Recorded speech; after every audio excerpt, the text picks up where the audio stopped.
God, c'est Krishna.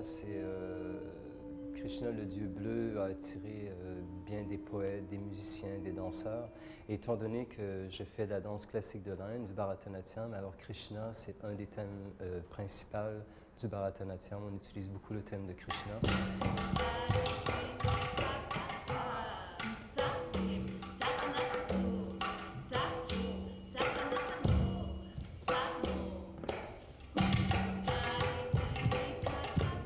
Pendant 20 ans, Benoît Villeneuve, aussi connu comme Jai Govinda, a étudié le Bharatanatyam, une danse sacrée du sud de l'Inde. Il s'est toujours produit en spectacle solo, ici et en Inde. Blue God est son premier spectacle complet avec d'autres danseurs. Mais c'est aussi la première fois qu'il produit un spectacle hybride où il jumelle la danse sacrée et le ballet classique. Pour lui, c'est un retour aux sources puisque sa formation initiale, il l'a faite au Grand Ballet canadien. Et je voulais travailler aussi avec des danseurs de ballet classique parce qu'ils ont une formation qui est très forte et leurs corps sont très flexibles.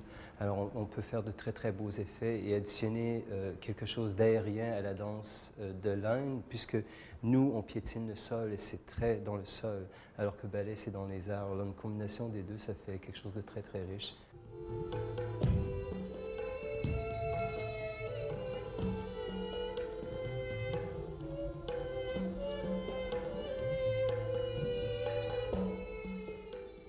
Pour Benoît Villeneuve, apprendre le Bharatanatyam était une démarche spirituelle.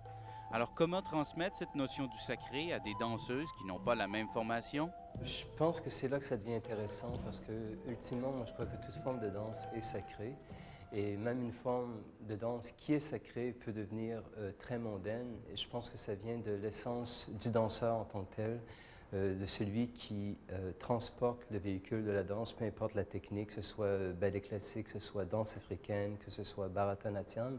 Je pense que le sacré vient de l'individu, vient du danseur en tant que tel.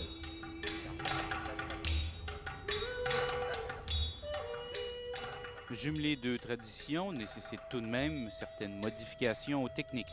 J'ai pas fait encore beaucoup attention à l'usage des mains, j'ai beaucoup modifié alors que de la danse traditionnelle du Bharatanatyam, on se sert beaucoup du langage des mains pour parler. J'ai fait quelque chose où on n'a pas besoin de ça du tout et je me suis servi du corps des danseuses comme on se sert en Bharatanatyam des mains.